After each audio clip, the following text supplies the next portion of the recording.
What is going on, Trash Talkers? We are back with another episode for you. Today, we break down the NBA's decision to resume the 2020 season and debate which teams will represent the eighth seed in each conference. Next, we analyze the news that the MLB owners reject a proposal from the Players Association for a shortened season with no plans to submit a counterproposal of their own. Plus, we debate whether or not Dalvin Cook should be holding out for a new contract, as he has told team officials he will not be taking part in team activities until he gets, quote, a reasonable contract. Finally, we discuss everything going on in the UFC, from Conor McGregor retiring again to Stipe Miocic versus Daniel Cormier getting a trilogy fight. All that and much more coming your way right now. All right, Nick. It we're a day late, but you know what? We're here, and Things there was happen, a life hell of a happens. lot of things. There was a whole hell of a lot of things that happened. Yeah. Um, I just want to jump right in. Um, the NBA is back. I mean, that was the big news last week. That they were to vote last Thursday, and We finally got it. we Finally finally got got it. the NBA, baby. All right, so the NBA is back. Just some key notes to understand about it so everybody is on the same page with us. They're going to resume play with the final stretch of regular season games. I believe, Nick, you told me it was 8 games. Yep. They're going to play 8 regular season games and then start the playoffs once the 8 seeds are set. So they're going to have all that taken care of, and then they're going to jump right into the playoffs. Owners and players are working on a provision right now that will allow players to refuse to play the rest of the 2020 season because there is a certain faction of players that does not want to continue on with the season. They don't think it's in their best interest. They don't think it's in their best health interest. They don't. They just want to stay safe, and the league recognizes that. And you've heard us, talk about how good Adam Silver is as a commissioner. He's working with those players right now to keep it so that they don't get punished by the league for purposely skipping games. Um, with that being said, teams will also have to submit medical records to the NBA office prior to players being able to play for them. And every single player who will be playing moving forward will be tested for PEDs at least once before they can return to action. The only the only notable news about a player that we've gotten so far is that Lamarcus Aldridge will not be returning for the San Antonio Spurs. He did have surgery on his right shoulder. He will not be able to go. Greg Popovich and Lamarcus Aldridge have both put out statements. He will be there. He will be there for the games, cheering on his team. He is still their leader. So, with all of that said, um, Nick, what do you think of all this? What do you break it down for us? I mean, we talked about it last week, and I'm on board as much as I was last time. This was a mere formality. What happened last week? Them actually approving this. So now we get to move forward. We've got some players back in the facility right now, getting some shots in. They're not actually meeting and practicing yet, but that's going to be happening in the coming weeks. And then they're going to be moving down there by the first week of July, and then they have to quarantine for 2 weeks, 3 weeks, and then they'll be good to go by the end of July. So I'm excited. I'm ready for some sports. It's not coming now, and we're gonna have to wait pretty much until what would be the 2021 season to get it. But it's gonna be nice when we actually have it, because at that point we're gonna have baseball. I mean, I'm sorry, we're gonna have football about to come back as well. Possibly hockey. We don't know exactly what's going on with that. So, just to actually have something that we know we're gonna get in the near future, it's awesome, and I'm excited for it. I can't wait to watch it and see how it affects the players, see how they take to the new format. Um, and I think it's gonna be really interesting. I'm just excited as a fan to finally get some action. Yeah, I mean, I'm interested to see how, excuse me, to see how some of these teams are going to do with the major layoff. I probably Yeah. could have used one there, but overall, I think some teams that relied on momentum or were just getting hot, they're going to struggle moving forward, and in the news came out today. Luka Doncic, the star for the Dallas Mavericks, right? He came out today and he said, "I am not in NBA shape. I'm just not. He. So I mean, he's being honest. I'm not sure Mark Cuban's very happy about that, but overall, I don't think he's alone. I think there's a lot of players Yeah. who probably figured they weren't going to be playing anymore. So um, it'll be very interesting to see how this moves forward and how this goes, because I think the way you know the playoffs or the rest of the regular season is set up. In the East, you have the 7, 8, and 9 seed all up for grabs, right? So only one, there's three teams that are really playing for something, and one team will be left out.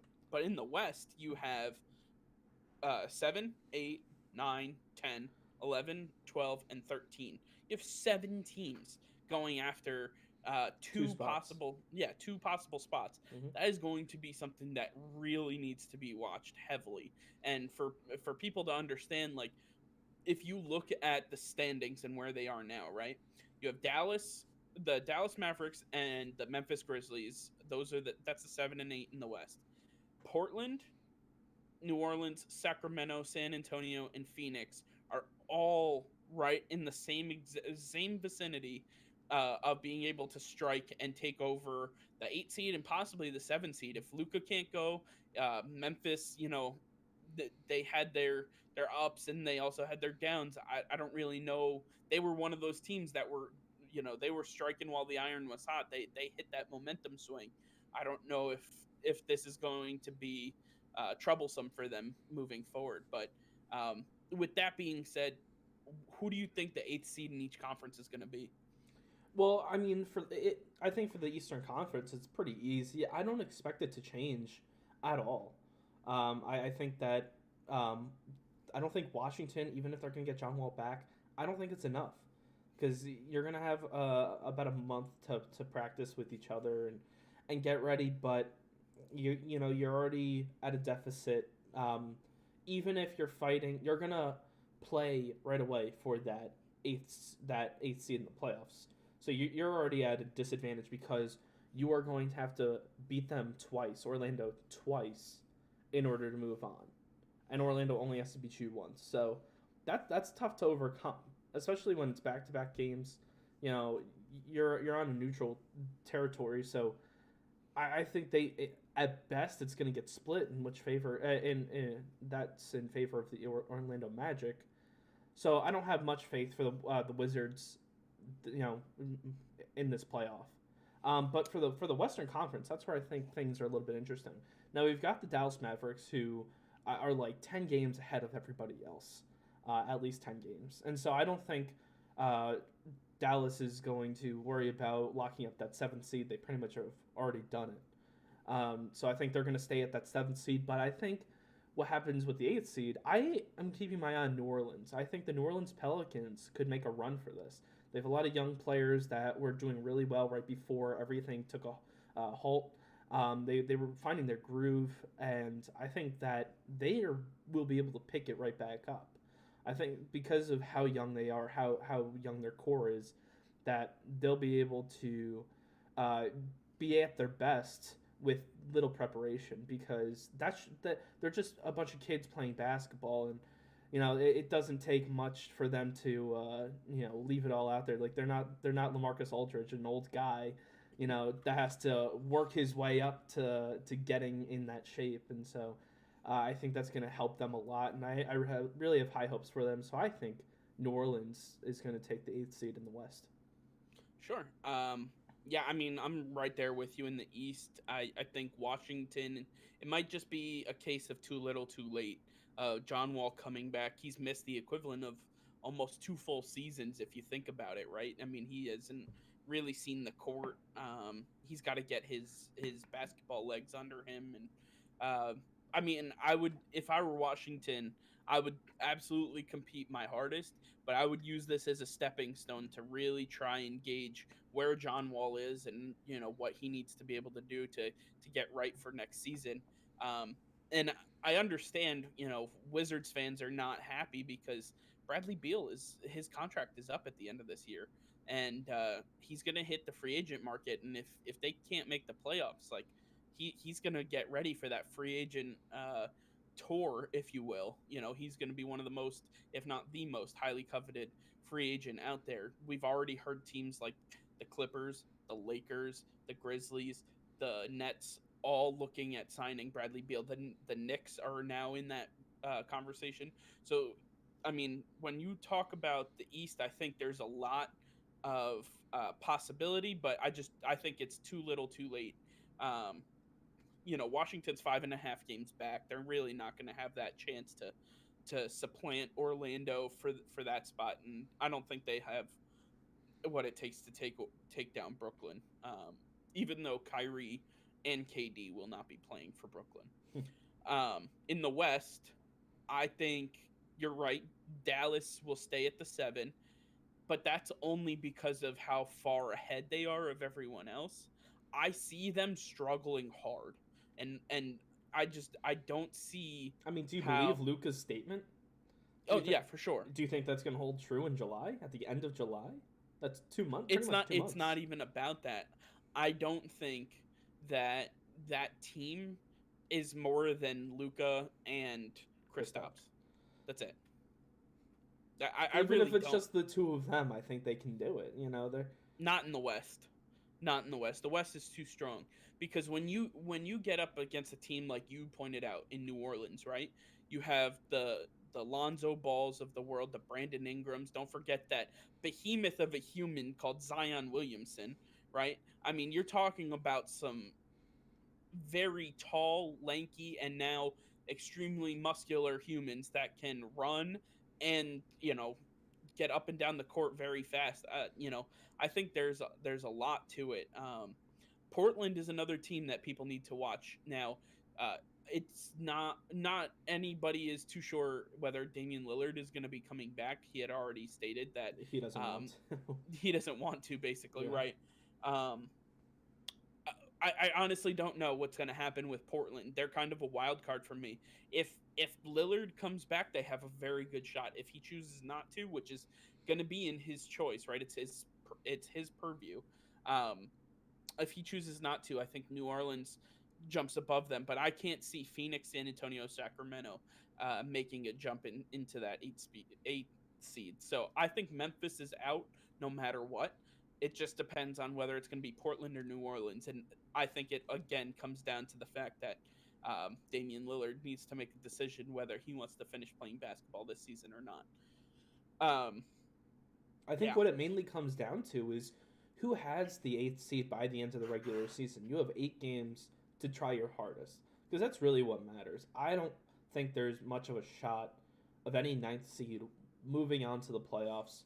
If you have to play the same team in back-to-back games, and you have to win both of them, otherwise you go home, that's really tough. And I don't expect that for a lot of these teams, because that's like being down 3-2 in a playoff series, Right, but we're not talking about one great team versus another great team. We're talking about pretty much slightly above average teams playing each other. And I don't think the their play styles are going to change. They're going to be able to adapt that quickly to the new circumstances. Maybe but you look at a team like New Orleans, right? As you pointed out, those young guns, a lot of them were hurt in the beginning of the season. Like, they didn't start to gel until later on, and that's when they really started to win, right? Lonzo didn't really figure out how to play with Zion. Brandon Ingram had to find his shot and his groove. I can keep going down the line, but the fact of the matter is that there was time that they needed to figure out where a team like Memphis, they're an older veteran team. They know how to play the sport of basketball. They've been around the block before. And at that point in time, like, they just came out of the gates swinging as an 8th seed. Like, that's pretty much where they level out. I think New Orleans can make a jump. I think they are better than what we have seen collectively so far. I think that they are where they are at this point because they had the slow start before that bell curve jumped up. And I don't see it flattening out. I see it continuing to grow for them. It's definitely possible. Yeah, I mean, I'm just excited that we get oh my goodness, basketball season. Well, who Uh, knows what's going on with baseball? you know? right, and that's our next topic. We talked last week a lot about the proposal that the Players Association brought to the owners, and we were so happy that Players Association, they're making strides. They're trying to work with the owners and say, listen, we want baseball back. We want to get this season started, right? The fucking owners, man, holy shit! Like, what are they doing?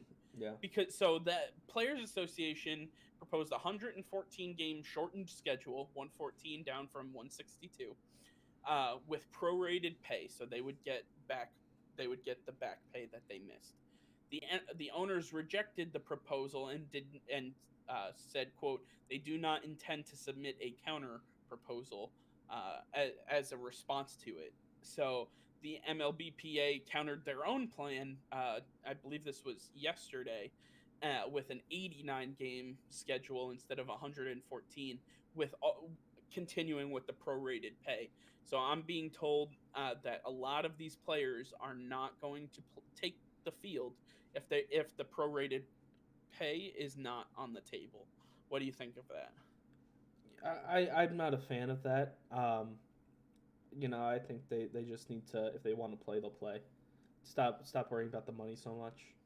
I know. I mean, we've talked about where it's coming from. It's the Nolan Arenados. It's Yeah, the it's Bryce Harpers. It's the ones who are making astronomical amounts of money and are greedy and yeah. want more money. It's not the Trevor Mays of the world. It's not those guys that are sitting in the bullpen, or the guys who are at the end of a rotation or at the end of the batting order. Those guys want to play. They want to make their money. Like Yeah. they're I just can't understand it. But go on. It's tough, but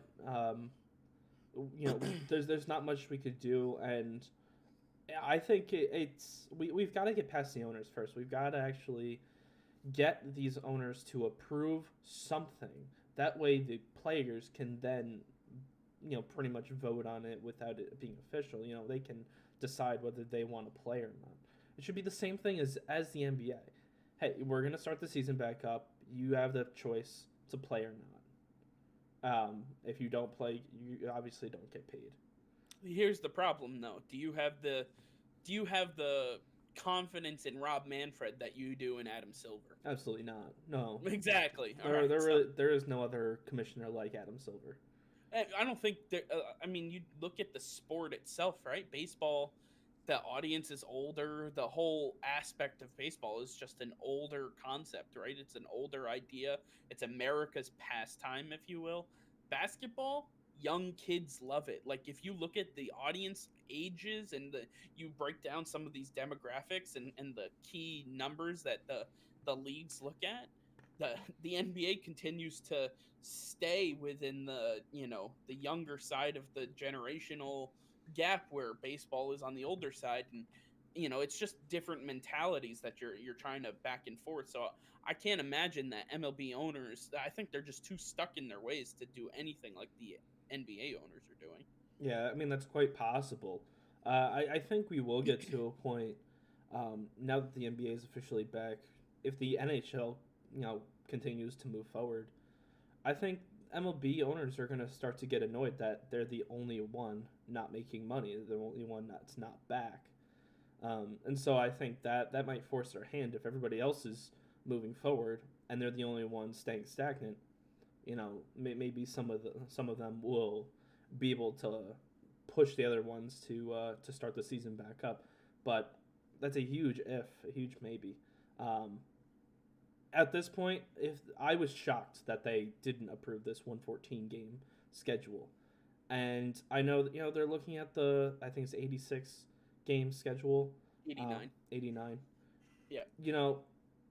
If the 114 didn't get passed, in my mind, that's it. I don't think that there've been talks for months now about what they could do, and everything's either been tabled or hasn't been passed.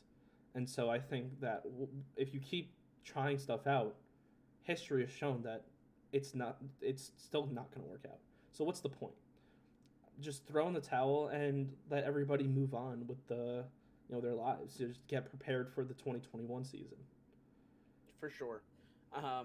My biggest issue though is that I don't understand, and maybe you can work me through this, but I don't understand why the owners wouldn't want a 114 game season, but they might approve an 89 game season. Wouldn't they want the extra revenue? Wouldn't they want, the TV rights and everything else that goes along with it? And unless their issue is the prorated pay, that's the only thing that I can possibly think of that Well, they don't want to do. That's quite possible because they're not making any money. There's going to be nobody in the stands if they play. So and not every stadium is going to be used. They're going to use stadiums in other cities. You might have to travel. You might not have another home game, this season. So we don't know those details. But if you're not making any money, but you have to shell out all this money for people to play, then why are you having a season? It only benefits the people who are using their stadium or are in big market cities where they'll be able to profit in other ways. I don't think it helps. I mean, they'll make money through the TV revenue and all of that stuff too, because if people can't be in the stands, that's what they're going to have to fall back on. You'll see the numbers. All numbers will jump up anyway because people can't go to the game, right? So I'm not exactly sure.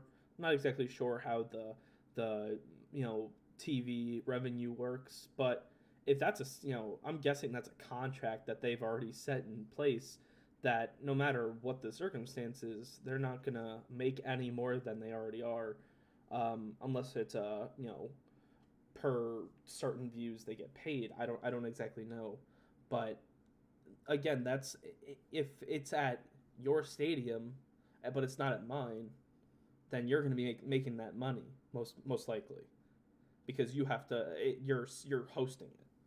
Well, and that's why they're thinking about holding it at remote sites or right. And then who makes the money off of that? The MLB does, because they're going to be the ones. The MLB, all that money gets disseminated to the owners evenly at that point, because if you think any league works for the owners, right? Like if you think about it, and we learned this the hard way in the NFL, the owners basically are the puppet masters for the commissioner. The commissioner is their spokesperson. He or she is the person that just says exactly what the owners are trying to get out there.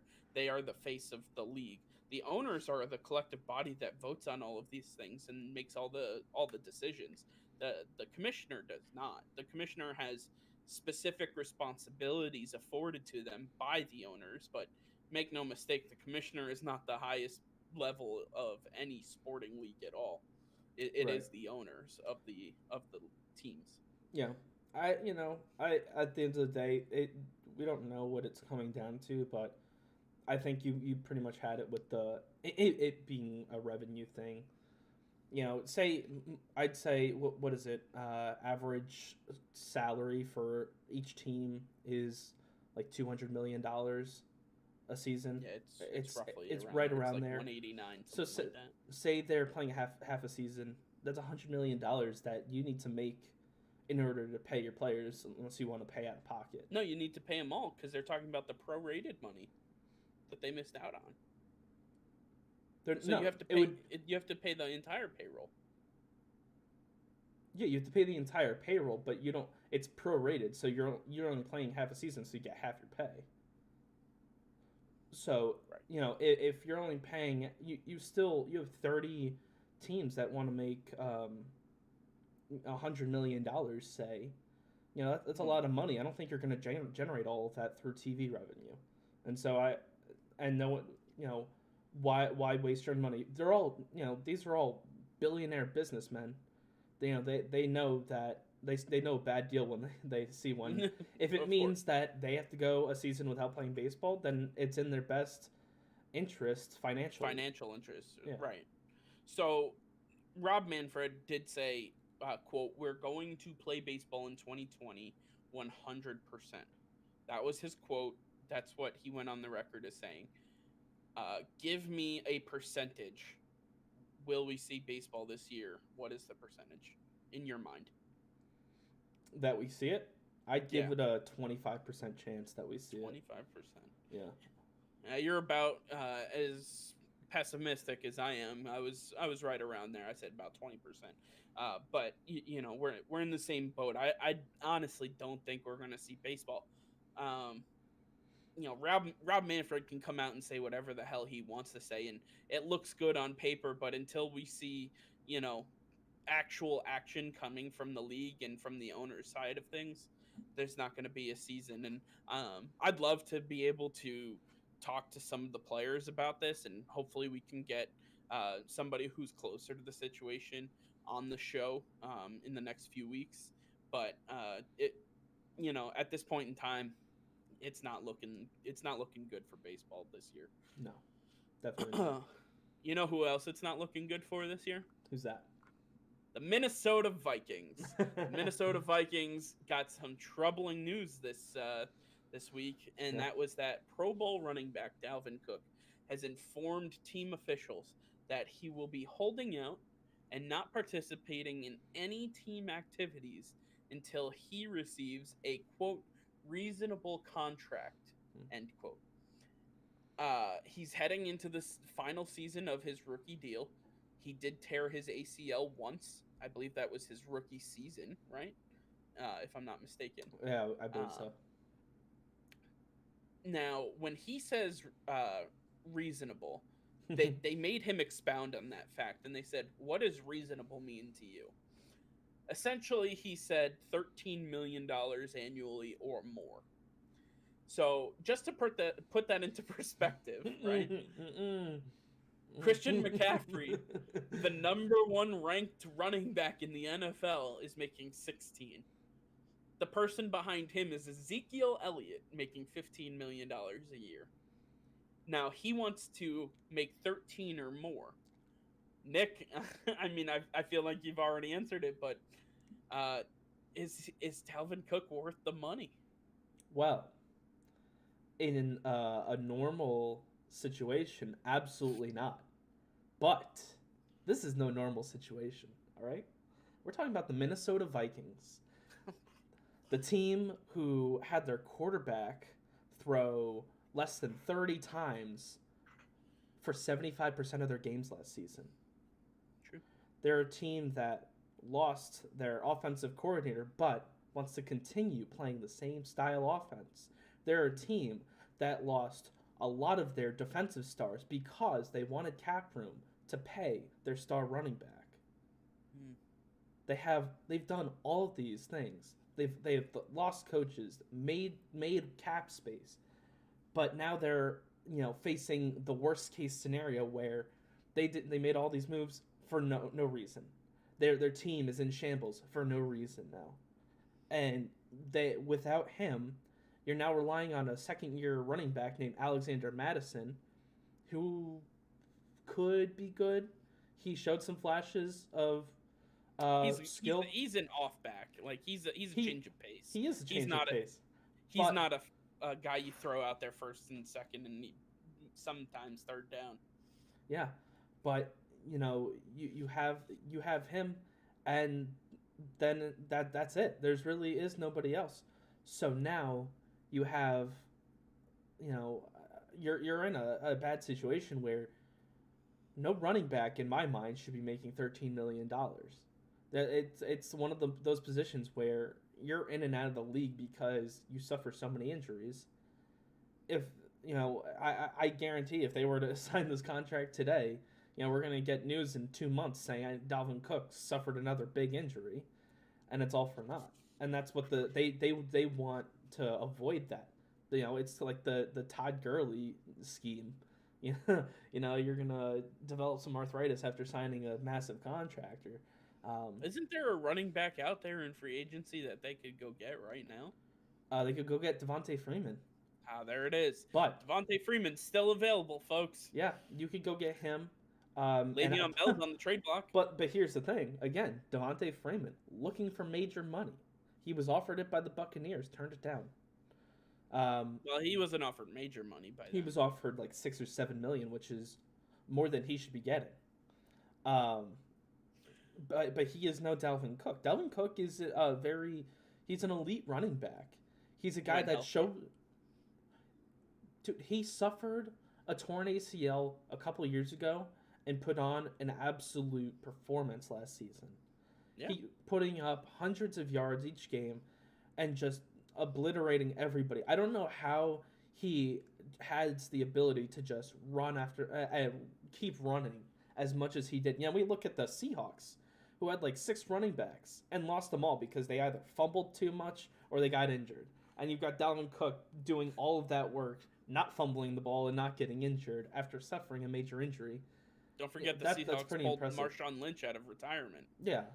So you've got to look at what kind of player you're getting in Dalvin Cook, and to see what he did after, looking back at what he did last season, that was impressive. That was very impressive. That's a hard style offense to run when you don't have a deep running back position. And Alexander Madison, I know because I had him on fantasy thinking that Dalvin Cook might get hurt at any second. He didn't get any playing time at all. So, I think that you made all these moves, and Dalvin Cook proved last season that he is strong enough to handle the workload, and he's not going to turn the ball over too much. I think he's worth $13 million a year. I would be reluctant to give him a long-term deal. I'd be better. I think you're better off giving him a 2-year deal, something around that, or cut your losses. Say, hey, we see that we don't want to pay that. Go make a trade. Trade Dalvin Cook for Leonard Fournette. That's another one. Leonard Fournette doesn't want to be a Jaguar. They can't come to a contract. Jaguars aren't paying Cook either, though. So, maybe he'd. You never know. But that's an easy way of getting a player that you could pay reasonable money, because you could probably get Leonard Fournette for cheaper. I mean, we've seen what Leonard Fournette can do. He's a mammoth of a running back who's played behind an average offensive line his entire career and put up 1,000-yard seasons multiple times. And he's just as young as Dalvin Cook. I mean, Dalvin Cook. Here's the thing. If you ask me straight up, is Dalvin Cook worth $13 million annually? 100%. 100%. He's shown it. Here's my problem. Running backs aren't worth that much anymore. Like, the value of the running back position has gone so far downhill that if you are not a top 3 or 4 running back in the league, there's no point in paying a running back. And I don't think Dalvin Cook's at that spot. I think you have Saquon Barkley, Ezekiel Elliott, Christian McCaffrey. I mean, I could go on with a couple other names, but honestly, like, there's no reason to pay a running back. I mean, you can get a running back by committee and still get the same production that you could get out of one bell cow. I mean, just take the Belichick approach and draft a new running back every year. Or 4. I mean, or 4. You never know. But the fact is that, like, if you have multiple running backs and you're keeping fresh legs on everybody, nobody's gonna break a rushing record unless you're one of those top 3 or 4 people anyway. So they don't have to worry about that, right? You're not looking at players like Sony Michel or what's the guy's name up in Buffalo? Devin Singletary. Devin Singletary. Like, those guys aren't breaking records anytime soon. Darius Geis isn't breaking a record. These guys don't need to get paid top dollar just because their time is up. It's not the quarterback position. The quarterback is completely different because you need that. The league is hell-bent on making quarterbacks the prime area in which any team needs to operate. And that's what we've gotten so far. So if you don't have a quarterback, but you do have a running back, you know what you have? What do you have? The Cowboys, an 8-8 season. That's what you have. I mean, it just comes down to the simple fact that you need to prioritize your spending. You've given your quarterback insane amounts of money. You just signed him to a contract extension. Right. You dumped what I consider your number one wide receiver and sent him over to Buffalo. Yeah. Right? No, at least 1A. Like he wasn't a 2. He was at 1 or 1A. I mean, you're making all these moves. You're investing. You're basically giving Dalvin Cook the leverage he needs to now demand this, because you've cornered yourself. You've said, we're paying our quarterback, but we're going to take away his weapon. Now the running back, who is supposed to be the security blanket and do the bulk of the ball carrying and the yardage work, he's taking himself out of the equation. Now what? You're left with Adam Thielen and Kyle Rudolph. Yeah. Luck. Like, it's not going to get the job done, especially in the NFC.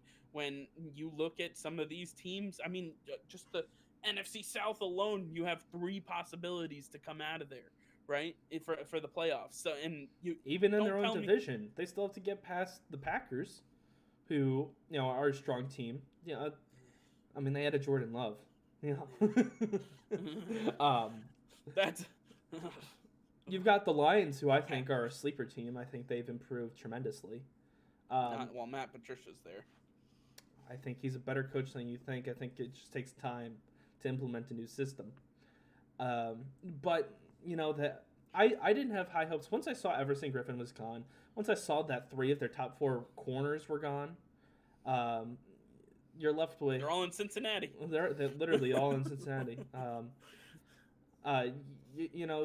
They shot themselves in the foot because you took a star-studded defense and you absolutely obliterated it, and it's a shell of itself. Linval Joseph is gone. He's still out there, right? No, he's a Charger, I believe. Okay. So you've reduced your team to a skeleton of what it was, and you want to play a similar style ball, similar style offense, without the pieces. I mean, Kevin Stefanski's gone. Yes, Stefanski, right, but they still want to play that run-heavy offense. I'm not sure who their new offensive coordinator is, but he's got a tough job trying to come up, because most offensive coordinators, unless they're a running backs coach, maybe they should have gone after Freddie Kitchens, honestly. If you want to run heavy offense, go with the guy who was a former running back coach that all he did was run the ball when he has, a Pro Bowl receiving core. You need somebody. If you want to run the ball, you go after the old Jets offensive coordinator, whose game plan was to run first down, run second down, incomplete pass on third down, and punt the damn ball. I mean, that was basically it. I think it was Brian Schottenheimer at the time. Anyway. Regardless. I think that you have to pay Dalvin Cook. He's not somebody that you're going to come across every year. He's somebody you come across every few years, and you have to be one of the top teams in order to get him. If they were smart, they would have gone after running back this draft. They missed a huge opportunity. It was chock full of star talent at the running back position. And, you had 2 first-round picks. You had at least 1 second-round pick, and you didn't use one on a running back when you knew you were coming into this situation with Dalvin Cook. Even if you knew you had Dalvin Cook for sure and Alexander Mattison, most star teams or some of the most of the best teams have a 3-headed monster or 2 big names or even multiple average names. Patriots have like 6 average players. The San Francisco 49ers have a 3-headed monster. You've got all these other teams building up their running back core to compete, because you need to be able to rotate players in and out for different schemes and different situations. Yeah. So they, no matter what, they missed a huge opportunity there, but now they're really backed into corner and they have to pay Dalvin Cook. I think that's what it comes down to. Should they? No. Do they have to? Absolutely. Absolutely. Yeah. They like I said before, they backed themselves into a corner. They got rid of their, again, my opinion, best receiver. They overpaid their quarterback again. Excuse me. And you know, their running back is saying, "Listen, I have the stats to show you that I was the bell cow of the entire offense. Mm-hmm. It's not the quarterback that you just overpaid again. It was me. So now I'm demanding my money because I know you have it. They have to pay him. They have to pay him. And is it problematic for the Vikings? 1,000%, because now they're stuck between a rock and a hard place and they have nowhere to go. That's all right. Their season was going to go nowhere anyway, so what does it matter? That's fair. All right. I think we've beaten the Vikings horse, if you will. While it's just laying on the ground there, all bloody. So another thing that's been beaten to hell so far: retirements in the UFC. Oh man, I can't. I'm tired, man. I don't know who's retired more, Conor McGregor or Michael Jordan. Like at this point, I think McGregor has clearly surpassed him. Oh, if he hasn't already, he will. So this is the third time in the last 4 years that Conor has retired from professional fighting and the UFC. And for me personally, it just seems like he's in it to up his ability to pull some more purse strings on Dana White and really go after, basically demanding what he wants in a fight, to get him out of quote unquote retirement. We're already seeing it with Henry Cejudo, who we like as soon as he retired, for like this is a contract negotiation. That's all it is. We already see the cracks forming in that quote unquote retirement. Here we go again with Conor for the third time. Do you think this is the final retirement, or is this just one of those? No. Here, I want more money. Yeah, no, that's exactly what this is, and that's pretty much what everybody's saying. It's not, a secret that he said he wanted to fight on Fight Island, which is only happening in the month of July. He said that a couple weeks ago, and he's been working hard. He said that he wants to have 3 fights in 2020, but that's not happening. And that's part of the issue is he's asking for fights with all these stars: Justin Gaethje, Jorge Masvidal, Anderson Silva. It goes on and on. He's asking for him, and the UFC says no. It's not a marketable fight. We can't pay you that much money and survive. The UFC is not a very profitable business, especially now. They're struggling with everything that's going on, just like any other small business, quote unquote small business. They have to think of that, and that's why Dana White spends a lot of time trying to figure out what the fans want. That's why the fans usually get what they ask for, is because that's the only way we are going to pay $60-$70 every month to watch these fights. And so,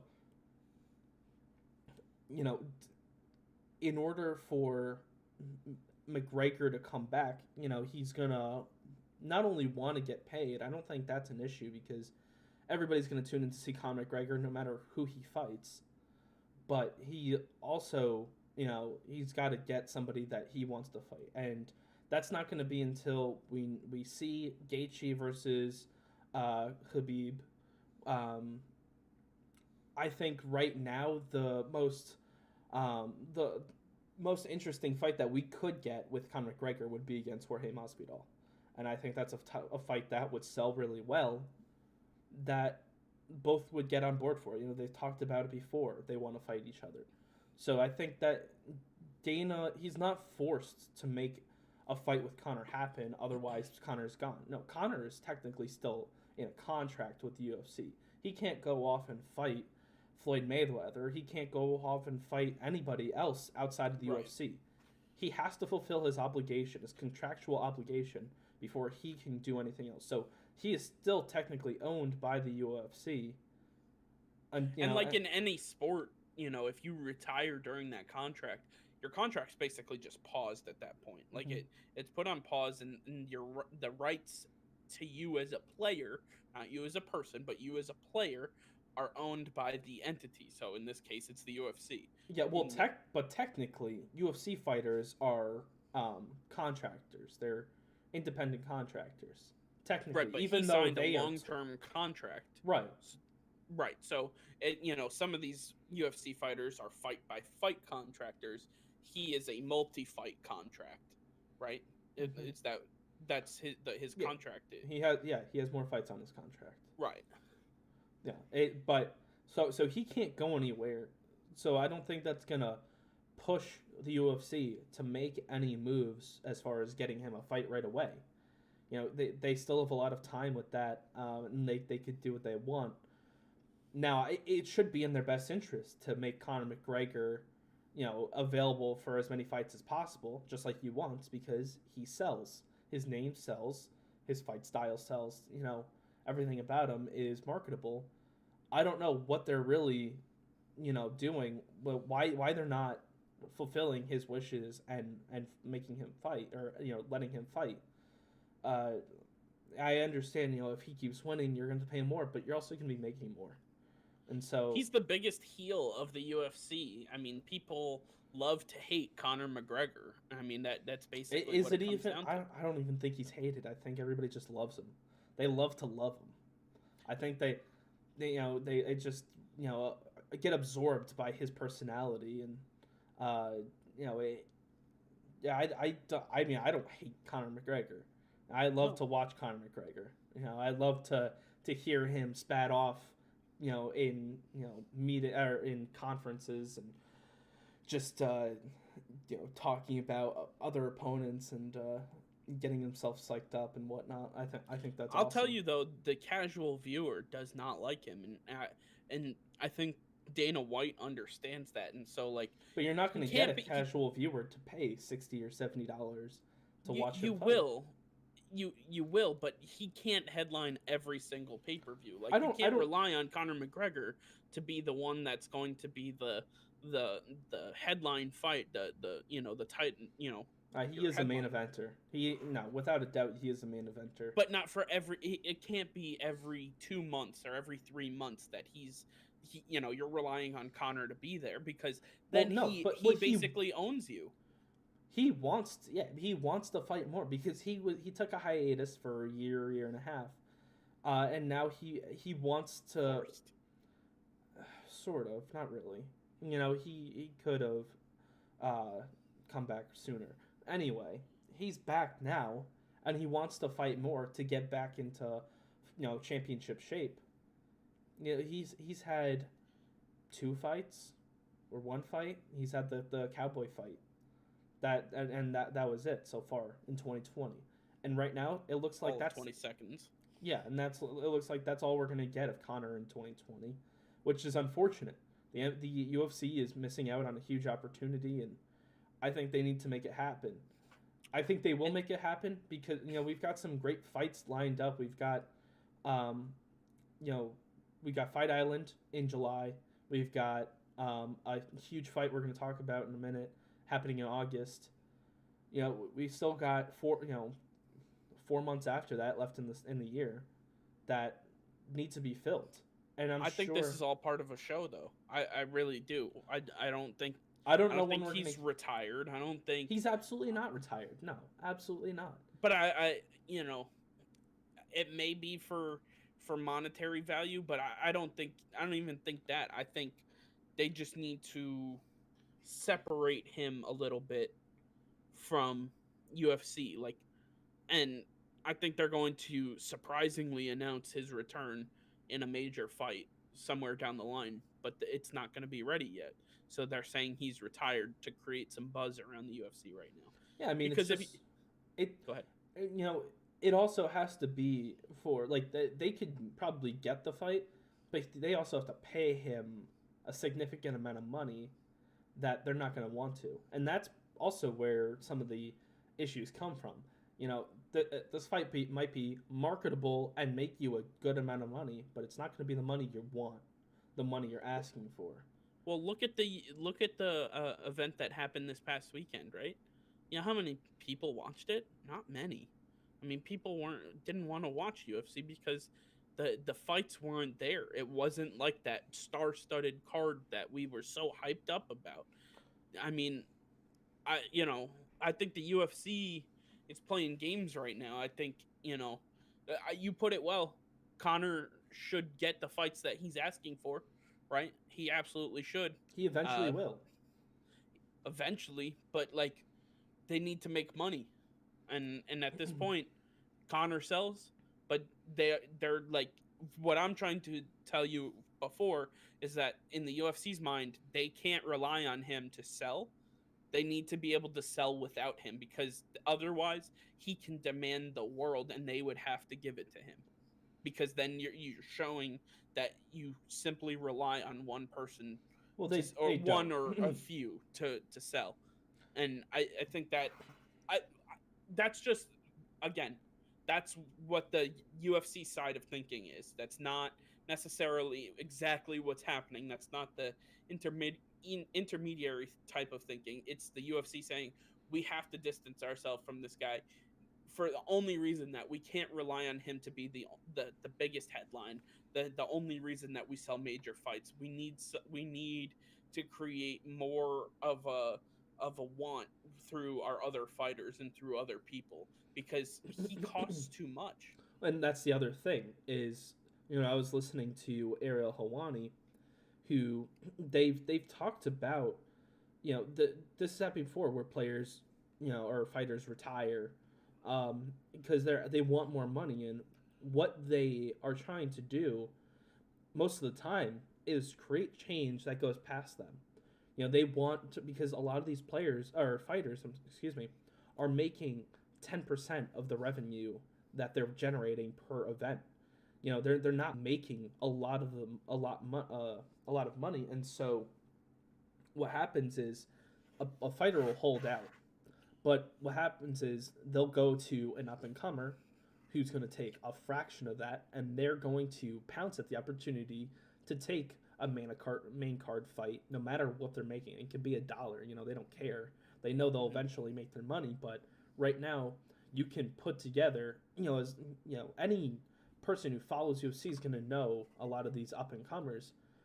If you see that name versus another big name, yeah, you're going to watch that fight. It's not as big as adding Conor, but we like for instance, Conor doesn't want to fight, but Gilbert Burns, who is an up and comer who just had an absolute beast of a fight, obliterated his opponent.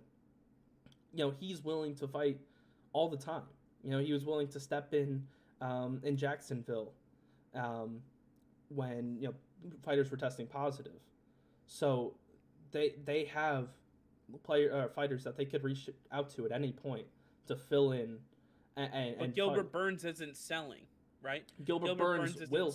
He can sell, because most of the time he can't Conor sell. That's what I'm getting at. Because Conor reaches people who don't know the sport at all. Because Conor's his own brand. But if you have to pay Gilbert Burns $10,000 to fight, or Conor $500,000 to fight, are you saying that we're gonna get $490,000 worth of additional sales by having Conor? Probably not. Probably not. Yeah. If you were to take that Conor McGregor is the reason I would buy the problem UFC is nobody knows the numbers. Nobody knows how many views they're getting per pay-per-view, how many pay-per-views they're selling, how much money they're making off of ticket sales when there are people in the stands. Maybe the UFC is hopeful that the fans will be allowed at the end of the year, and so if they just hold off, Conor will be available for an end of year fight. Well, don't forget when they hold a fight, there's a lot more that they have to pay everybody who helps put the venue together. Yeah, but that's a fraction. Pay the venue. That's not like all of. That's not that much money in the grand scheme of things, because ticket sales in the UFC, their tickets are astronomically priced. But they don't own their own venues, so they have to split all of that revenue with the venue itself. It's still not. That's why you have a place. But that's why you have a place like Fight Island right now that nobody's going to be allowed to go, but they don't have to pay to be there. So they're like the money that they make from Fight Island fights is going to be theirs and theirs only. That's exactly what they're. Splitting. But what's that? That's no different than them fighting at the Apex Center in Las Vegas. They own the Apex Center. That's where they're having fights right now. That they. So there really is no difference. This just makes it more enticing because everybody's gonna want to be like, hey, I watched Fight Island. I watched those fights. That because that's a once in a lifetime thing. It's not gonna happen until it hits the archive and you can watch it in 6 months. Yeah, but it's not the same. You can't say you. It's just like watching a baseball game from 100 years ago. You can't say you watched it when it happened. No, this but is you close also as weren't alive then. Like it, I just don't understand. Like to me, it doesn't matter. I think we're getting a little off topic here, but the fact is that Conor McGregor retired, and he's basically asking for fights that he's not getting because they don't want to pay him, or B, they want to make sure that their brand isn't hell-bent on the fact that they need Conor McGregor to fight. And the idea is that you're saying that the UFC is sustainable without him. I'm saying that they still need him. They need him. If he's gone, the UFC takes a hit. It's without a doubt the UFC. I don't agree. I really don't. I just don't understand how you don't think Conor McGregor boosts up the UFC at all. He helps them, but he's not helping them that much. He is not, taking, making the gap, this big. He brings in a few extra people, but not an astronomical amount of people. He's not bringing in 5 guys off the street. He's bringing every casual person who thinks about the UFC. Yeah, you don't like the people who watch the UFC are whatever. Those guys, they're gonna be there for most of your fights. Honestly, it's the people like me. If Conor's in a fight, I'll watch it. I'll watch that pay-per-view. If he's not there, I really have to know the guys to want to watch it. Otherwise, I don't care.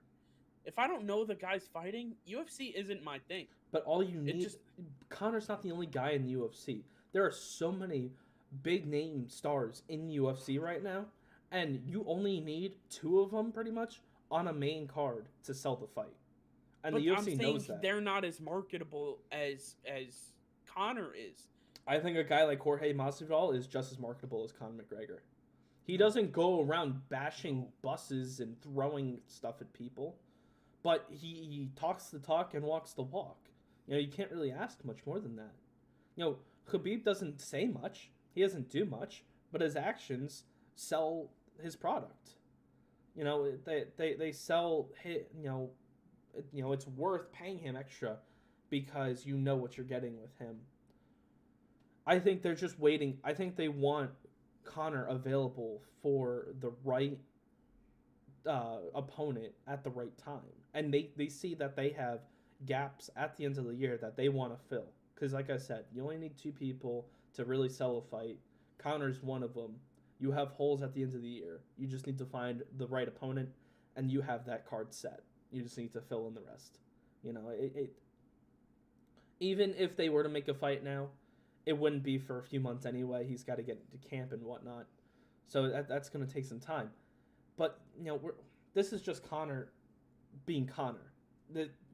It's not going to last. It's a short hiatus. He's already been on a hiatus since his last fight. So, what's an extra few months? It's really not making a difference in the UFC's plans. They'll eventually come at him with an offer. He'll accept it, and then he'll fight, and that'll be the end of it. Saying you're retired in the UFC is just a vague threat at this point, and you can't really. No one really believes you unless you're out of it for years. And we both agree on that part. I just think that the UFC needs Conor more than Conor needs the UFC. Well, I don't think you need Conor when you have fighters like Daniel Cormier and Stipe Miocic. On a trilogy fight. On a trilogy fight. We got this set in stone. This is right on the heels of Conor saying he's retired. They're like, fine, you want to retire? We're gonna take two of the biggest heavyweights to ever fight and put them in in a trilogy fight. Each of one's until they gas each other at the end of the first round, and then they're out there in their walkers trying to get to their right corners. Hey, they might be in their early 40s, but they're still professional athletes. Stipe Miocic is a firefighter by day, and then Daniel Cormier is a mouthpiece by day. A mouthpiece, Stipe? Yeah, all he does is no. What? He's a mouthpiece. He's a commentator. There's a difference. Yeah, that's exactly what a mouthpiece is. No, he talks a lot. That's his job. You can't. I understand that. So he sits in a chair and he talks a lot. You don't see me going out there to go fight. Well, he's an Olympic champion. That's more than you can say or I can say. He is one of the best wrestlers of all time in the UFC. He's been one of the best wrestlers of all time, period. Daniel Cormier is, that he sells really well. Adding him versus Stipe for a third time, when people see trilogy, it really doesn't matter who the people are. That alone is a huge seller. So, no, but people like us who know these guys, who've watched them, a lot in the past, we are excited. We can't wait. We're the money is just in the way for us. We're gonna click past that no matter what it takes. So there's always going to be those fights, and I think that that's one that kind of covered up this whole Conor McGregor debacle. It didn't make it too big of an issue because it just proves that the UFC can move on without him, and they don't need him right away. And we've heard that there's really nobody to fight Francis Ngannou, but we've got John. They would like him to face John Jones. John Jones said, "Hey, I'll fight him if you pay me a ton of money." And they were like, "Well, we would, but we don't think the market is there for this fight, and so we can't pay you that much money. We can pay you this." And he said, "There's no way I'm stepping into the ring if you're not going to pay me this money. I'm not going to step in the ring with Francis Ngannou and get destroyed, potentially." So destroyed. I mean, I think a lot of people would watch that fight, but it's hard for the UFC to sell a lot of people, unless they have these once in a lifetime fights, where it's hard because we don't know where the UFC stands. We know they're underpaying fighters, but are they underpaying them for a reason? Is it because they can't afford to stay open if they would have paid them anymore? No one knows the inner workings of the UFC, and that is hurting both the fighters and the UFC, because if there is discrepancies, then if we were to know about them, then things could be fixed. But obviously the UFC is not going to want to pay more than they have to. But if they can't for financial reasons, if they just go out of business if they were to pay any more, then I think the fighters would be more understanding.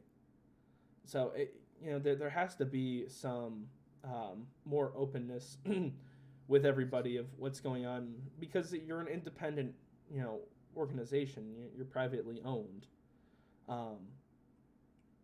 So to see that, to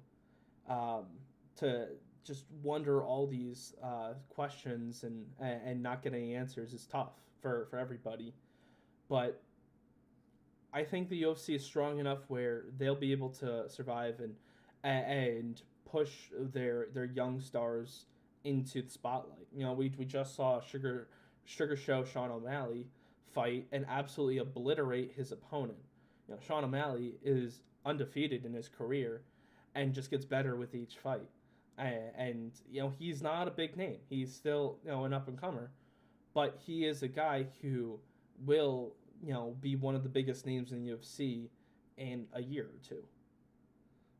There's Gilbert Burns is another one of them. Yeah, well, Gilbert Burns is another one. an absolute monster. His neck is thicker than his head.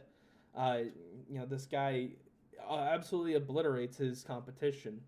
Again, he is willing to step in if Conor isn't willing to fight because he knows that he could replace Conor in a year's time. There's always somebody else on the come up that's gonna, you know, take nothing to make a name for himself. So how do we get back to Conor when we're talking about Stipe in DC? Well, I'm just saying, it's just all of the news around the UFC. The Stipe fight, like I said, came on the heels of the Conor news, which shut all the Conor news down. It made it kind of irrelevant because everybody wants to talk about Stipe versus DC. Stipe versus DC. So you're telling me that it took a trilogy fight from two legends to shut down the retirement of Conor McGregor? No. Yes, that's exactly what you just said. That's what happened. It just happened to work out that way. It could have been anybody. It could have been Khabib versus Gaethje was set in stone. That would have done it as well. We know it's going to happen because Gaethje is the interim champion, but we don't know when. It's all about setting these things in stone, and then everybody forgets about the rest of the news. We had Henry Cejudo say on Joe Rogan's podcast that he wants to fight Alexander Volkanovski. Well, Alexander Volkanovski just signed a fight in July at Fight Island. And Henry Cejudo said, hey, if I don't get that fight, there's only one other person, he didn't say who, that I'd be willing to fight. Otherwise, I'm not coming back.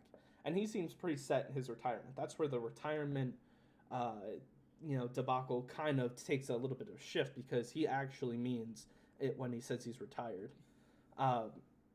Unless he can become a champion in a third division, which would he be the first person ever. Unless it's a history maker for him, he is gonna stay retired. So there are back to the beginning though.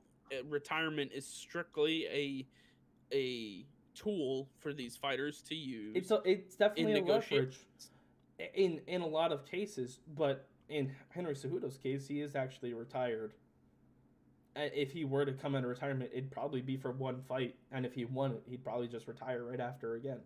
Be like, hey, I became champion of 3 different divisions. Now I don't need to work. There's nothing else to work for. In Conor's case, we've called his bluff multiple times already, and it's not a secret that he's doing it again. It's the third time in 4 years for Conor. We thought Daniel Cormier and Stipe were both retired. I guarantee we're going to see Conor fight before the end of the year. Interesting. Is that a Rob Manfred guarantee, or is that an Adam Silver guarantee? No. That is anything. It's happening. That's I guess if you want to say it's an Adam Silver guarantee, it's gonna happen. We're gonna see him fight. All right. I'll look forward to it.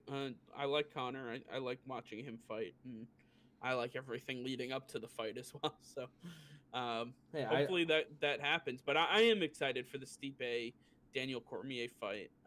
Absolutely. Like I said before, UFC's not my thing. I don't get into the weeds of it all, but I know a good fight when I see one. I know the brand names, if you will. These are 2 of those brand names, right? Mm-hmm. These are 2 of the cornerstones of the building blocks of the UFC.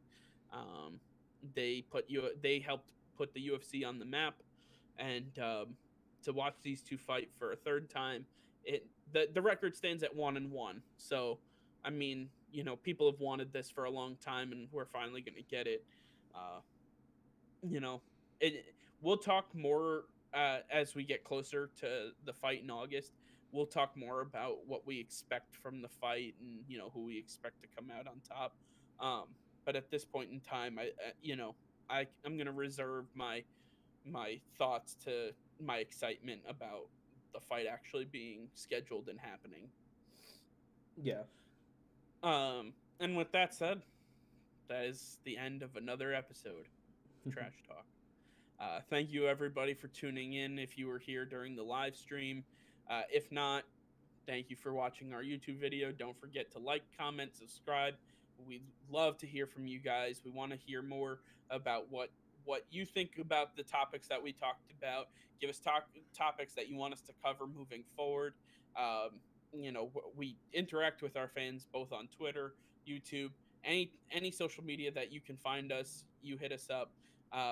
If you guys want to listen to the podcast, if you can't make a live stream or can't watch it on YouTube, make sure to check out Apple Music, Spotify, iHeartRadio, Anchor.fm. They are all available. They're all free. You can listen to them there. Give us a listen. Hopefully, we are able to keep your interest during this time.